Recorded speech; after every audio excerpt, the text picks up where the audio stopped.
Welcome to This Week in East Brunswick. Today we welcome renowned children's author and illustrator Marc Brown to the library as he talks about the inspiration behind his most famous work, the Arthur series, which is also an Emmy-winning PBS show. Then we head to the Township Council chambers for the unveiling of former Mayor Kevin McEvoy's portrait honoring his time as mayor. Then we're back at the library as we check out the first South Asian Community Day of Wellness, which featured a medical oncologist, a registered dietitian, and more. All this, plus EBTV reporter Cynthia Liu sits down in studio with student representatives from the upcoming New Jersey Folk Festival. So stay with us. This Week in East Brunswick starts now.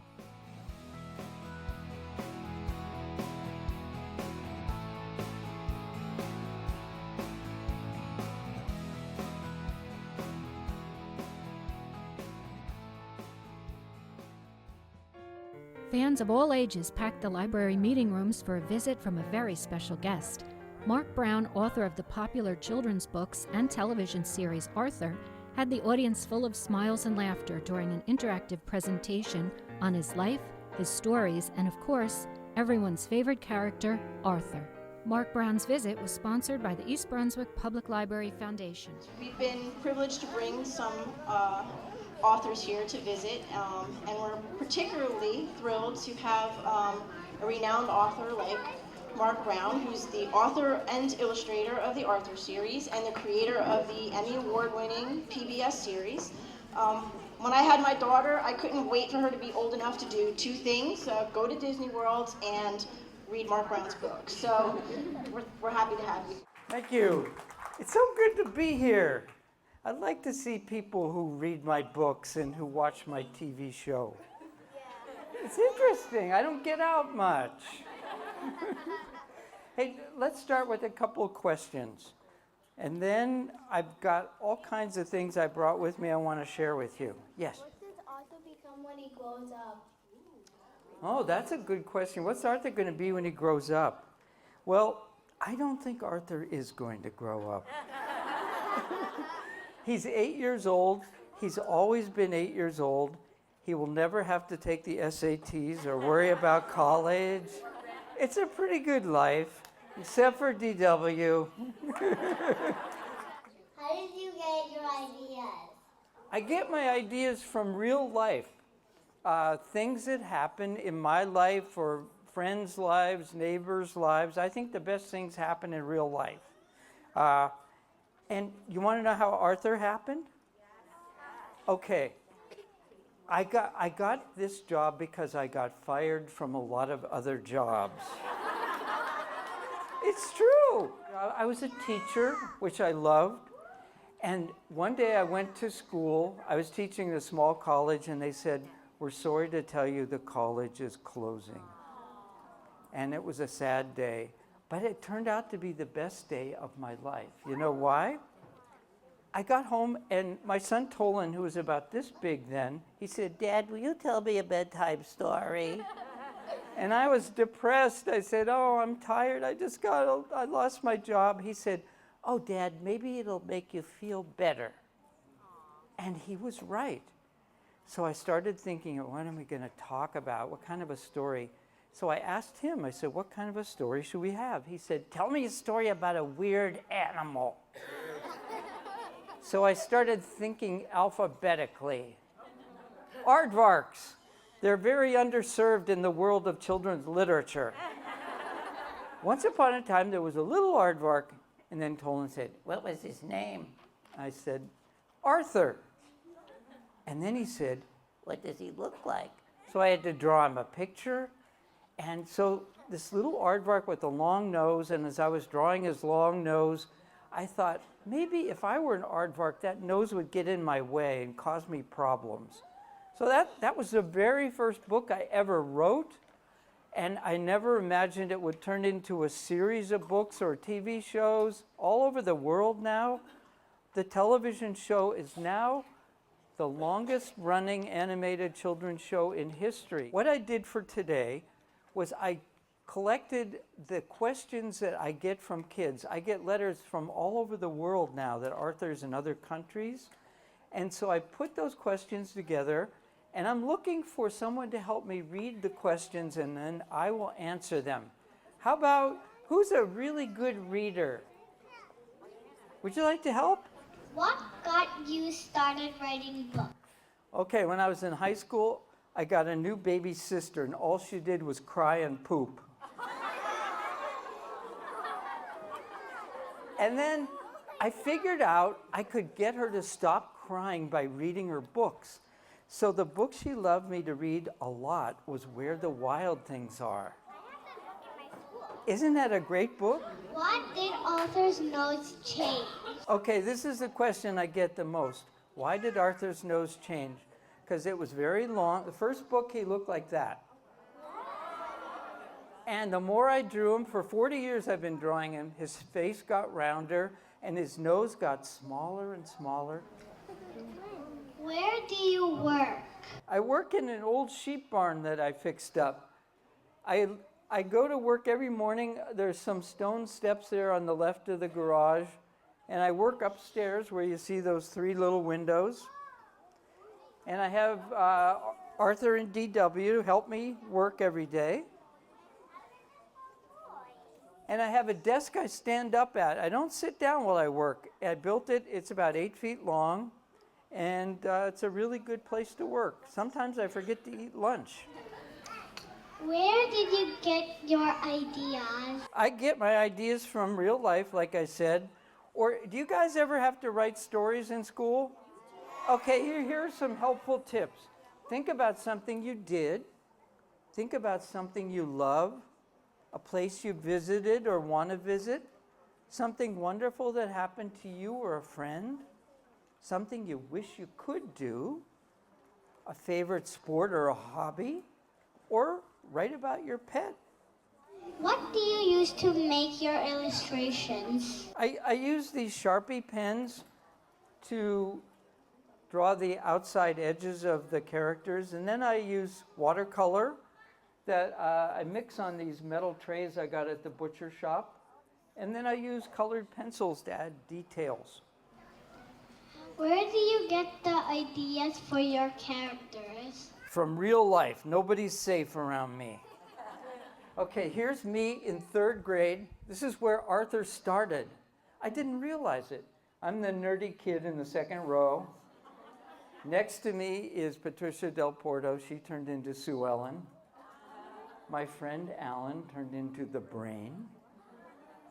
My best friend Terry Johnson turned into Buster. And then I had a 7th grade teacher, Mr. Rathbun. And this guy was so scary. In the back of our classroom, he kept an empty row of chairs he called Death Row. So, Mr. Rathbun, my teacher, turned into Arthur's teacher, Mr. Ratburn. Your turn. Why did you make Arthur into a TV show? That was something, I had turned down 2 offers for TV shows for Arthur. But PBS had an idea. They wanted to use television and animation to make kids want to read. And I thought that was an excellent use of television. I just wanted to give a shout out for teachers, because I think they're special. And I wouldn't be here if it wasn't for a really special teacher, Nancy Bryan, who was my art teacher in junior high and high school. And she figured out I could do this kind of stuff before I knew. And I decided if I ran the world, teachers would make more money than movie stars, because what they do is a lot more important. That's all I have to say. Thank you. Thanks for reading my books. Following the presentation, Marc Brown took the time to visit and take photos with his fans.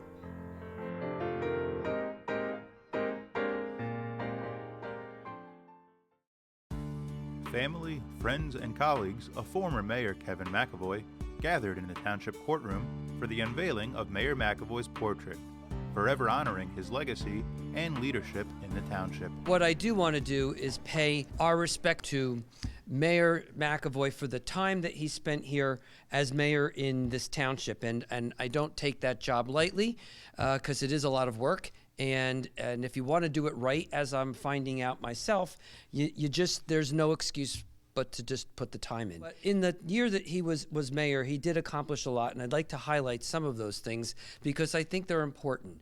As we look out to the commercial corridors that we've been working diligently on trying to redevelop, a lot of the excitement, a lot of the momentum that we're seeing now really started under Mayor McEvoy. He spent a lot of time making sure that we did the grunt work, the things that the rest of you aren't really going to see. But it's the work that needs to be done that sets the groundwork so that the changes we're about to see in the next couple of years can materialize. The other, and I think a major achievement that Mayor McEvoy was able to accomplish was that he changed the morale of the workforce that we have here in the township. And I can't emphasize more how important that is. In order to have a workforce that believes in your leader and understands the vision and wants to work as a team, you have to have buy-in. And it doesn't matter to me or to Kevin where you are in that organization. Nobody is unimportant. Everybody is relevant. Everyone has value. And there's a something to be said for the level of dignity that you have, and when you give to other people around you, they work harder because they know that you're respected. And if there's nothing else that I could say about Mayor McEvoy's term in office is that he turned around the attitude and the morale and made the type of place that we have here in the township something special. And it makes it more like a family. I come before you humbled, appreciative, and extremely modest. Never in some of my wildest dreams did I think that I would find myself etched into the community's rich fabric by joining this elite group of distinguished leaders. It is an honor and a treasure, especially for my family as we gather tonight. I've always believed that teamwork and collaboration are prerequisites for success. Teamwork is the ability to work together toward a common vision, with the mayor directing individual accomplishments toward organizational objectives. Early on in my professional career, I realized that you cannot develop all of the competencies you need fast enough on your own. Furthermore, if you do not collaborate, your ideas will be limited to your own abilities. As a result, you will not be able to achieve the anticipated impact. That is my primary rationale for collaboration and cooperation with all municipal employees. I needed to be aware of what others were doing, applaud their efforts, acknowledge their successes, and encourage them in their pursuits. When we all help one another, everybody wins. And that is the reason my portrait hangs in this room. Let me finish and leave you with the words of John Glenn, who eulogized my youthful hero, Bobby Kennedy. John said when quoting Alfred Tennyson that Bobby sought to dream possible dreams once thought impossible, and to strive, to seek, and to find, but not to yield. Above all, he was a compassionate man and deeply ingrained in empathetic feelings and concern for those of lessened opportunity and hope. It's those words that drove me to promote each person's unique perspectives and abilities as the government unfolded before my own eyes. I effectively tried to integrate and add cohesion to the work climate in the day-to-day operations of our municipal departments. And above almost everything, I sought to celebrate diversity and inclusion and support the all-important element of social harmony. Therefore, I gave you, in all earnest, the best that my family and my God instilled in me. That portrait, once unveiled, will remind us of that bright, shining moment in time when we worked together for the East Brunswick dream. Thank you. God bless you and your families, and God bless our United States of America. We're so proud. We're so happy. We good? Happy Okay. tears. We're good. We're good. Okay.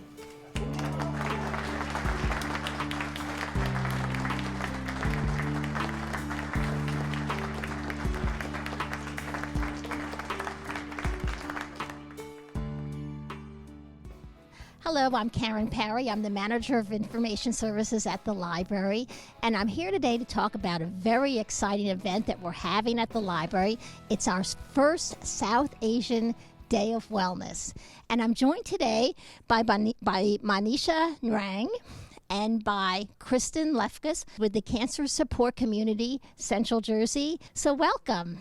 Manisha, tell us a little bit about this event and why it is so important to our South Asian community and also everybody. Absolutely. So at the Cancer Support Community, we offer support services for those who are going through cancer, as well as those who are post-treatment and those whose lives are touched by cancer. So the goal of this initiative is to provide culturally relevant programming for the South Asian community. So this Day of Wellness is really a point of entry for this community. We have our mind-body instructor. We had a dietitian as well as a medical oncologist from RCCA. So this is really a sampling of the types of programming that we like to offer this community. So Kristen, can you tell me a little bit about Cancer Support Community and how you feel that your programs will benefit this community? Sure. So we are located in Bedminster, so we serve a lot of the Central Jersey area, and this is just a great initiative. You know, we really want to be serving the underserved populations, whether that's the Latino community, children in the schools, and also the South Asian community. So we're already incorporating one of these programs we had today with the mindful breathing. We're actually going to have that in March and April on campus at our Bedminster location, and we're just really excited about reaching out to more communities and letting people know about the services we can provide. You can reach us either online at cancersupportcnj.org, or you can call us at 908-658-5400. And that's for anyone going through cancer, a loved one, bereaved, caregiver. We accept everyone in the community. I'm joined here today by Jalpa Shaith. She is a registered dietitian and nutritionist, and she has come out today to talk to our residents about the importance of nutrition in the South Asian diet. I am so happy to have you, and I'd like to ask you a little bit about this beautiful spread of food that you've brought here, and talk a little bit about this type of food and why it is so important in the South Asian diet and also for people going through cancer treatment. Yes, so basically this display is more like I'm trying to give a little glimpse of what your diet should look like when you are, fighting cancer, when you are going through the treatment for active cancer, or even when you are healing and when you are recovering post-cancer treatment. There are a couple of little servings of different ingredients, which actually tells you the wholesomeness of the diet that you should be following. Many of the foods, because we are celebrating the South Asian Day of Wellness, many of the foods, those are more recognized in the South Asian diet, although it's very clinically well proven to kind of help against cancer, to kind of fight and, help you heal from cancer. And many of us, even though not belonging to a South Asian community, would easily recognize them. Let's start with something here, which is more generic kind of foods. Say you see the green leafies and you see some different colors of sour fruits and vegetables. When we are working on cancer diet, or actually I would say even a healthy diet, you want to have a variety of colors in your diet. So this one kind of depicts that kind of variety of colors. Also the sourness particularly comes from vitamin C, and vitamin C is a very good antioxidant, which is highly recommended in cancer diets. Moving on, say, let's talk about the whole grains. These are some, say, for example, we have buckwheat, we have red quinoa. So these are the whole ancient grains that different cultures do recognize, and these are having their natural forms of fiber in it. If it's taken naturally, it comes with not just the fiber, but also a lot of nutrients with it, which kind of helps our body to assimilate it in a good manner, and it kind of helps the digestion of the entire food. So the more my message actually is that, you know, the foods that you take more in its whole form and its more natural form and less processed form, the more it is well digested to your body, and the more you have the nutrients available to your body, and that helps you fight against and heal from cancer treatments. That is so very interesting. And Japa, I'm so happy that you are here today. I'm so happy the library has started a partnership with you, because we are going to bring you back to do more nutrition programs for us. So, and thank you so much for coming. Hi, I'm Cynthia Liu, your host here on East Brunswick Television. We are going to talk about upcoming event, New Jersey Folk Festival. Joining me today, I have two festival coordinators. Hi, I'm Dana Fuchs. I'm the festival manager this year for the New Jersey Folk Festival. Hi, nice to meet you. I'm Lolita Valabaneni. I'm this year's Heritage Area Coordinator for the New Jersey Festival. Great, welcome. First, where and when take place in this festival event? So the festival takes place the last Saturday in April. This year it is April 28th, 2018. It's from 10 a.m. to 6 p.m., rain or shine, and it is open to the public. And it takes place on the grounds of the Eagleton Institute for Politics, right on the corner between Riders Lane and George Street. Okay, great. Actually, I went on the website, actually looked your website. You're talking about this event. I called the New Jersey Folk Festival is a largest scale, multi-faced family and education event that attract approximately 15,000 to 18,000 people. How you manage that? So many people are coming in for this event. So we do have a team of student coordinators. There are 14 of us, and each of us is assigned a different job. So for example, Lolita is the heritage coordinator this year, so she will be handling all of the craft demonstrations that we will be having at our heritage tent. And I'm the festival manager, so I oversee all of the other student coordinators. We have coordinators for each stage. We have a separate food coordinator and craft coordinator, and we have PR coordinators and website coordinators. So there is something for everybody to do. And with all of us working along with our executive director, Dr. Angus Gillespie, our director, Professor Carlos Savasco, and our associate director, Matt Houston, we are able to coordinate an event like this over the course of the semester. Wow, how long have you been preparing this event? The course did start in the spring, so it just started. Some people did work in the fall, but Lolita just started in the spring, and she'll have everything ready by April. Wow, you work quick. So what's the theme about this event this year? So this year's theme is Native Americans tribes that are indigenous to New Jersey. So we are showcasing heritage from the Nanticoke Lenni Lenape tribal nation, the Ramapo Lenape nation, and also the Powhatan Lenape nation. Wow, interesting. Yes. So how you have 3 stages? How many stages you have in the place, in the event? We do have 3 stages. We have our main stage, the Skyland stage, which will be having the powwow ceremonies from each tribe. And then we will be having a performer. His name is Superman, and he is from the Crow Agency in Montana, and he will also be performing on Skyland stage. And then we have the Pineland stage, which will be traditional folk music and bluegrass music with people like Spookandy and the next generation Irish music. And then we have the Shore stage, which will showcase our singer-songwriter winners and has 3 jam sessions, the old-timey jam, the bluegrass jam, and the Irish season. Wow, a lot of activities. Yes. So those stages, are they performing at the same time, or the families they go around, that they have different time scheduled? All three of them will be going on at the same time, but we do have program books that tell you the schedules of who is performing where, on what stage and at what time. So there'll be powwows going on at the same time that there will be people performing on Pinelands. So you're able to walk around and see what you want to see, and there'll be stuff going on throughout the day. We have tents for kind of everything. Like I said, there's a tent for the heritage crafts. We do have a children's tent, which has games and face painting and a sand artist and pony rides and a pie eating contest. Which the kids get very into, yes. They take it very seriously. So there's the craft are more like towards the little children's families. Do you have a teenagers activities? Yes, well, we actually offer crafts that are enjoyable and demonstrations which are enjoyable, like regardless of age group. So adults, even teenagers and adults are also. Wow, nice. Yeah. All right, I'm prepared to go. Yes. Okay, so what's your roles in this event? What your So I'm the festival manager. Right. So I've been on the staff for, this is my 3rd year now. So when I first came on the staff, I was the alumni coordinator.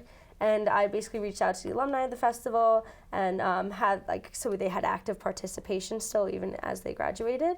Then last year I was the food vendor coordinator, so I coordinated all the food vendors. And now I'm the festival manager, so I oversee all of the staff, making sure that they're getting things done on time or if they need help or if they have any questions. And I do a lot of the bigger things like renting bathrooms and tents and golf carts and stuff like that. Very nice. And how about you? What's your responsibilities on this event?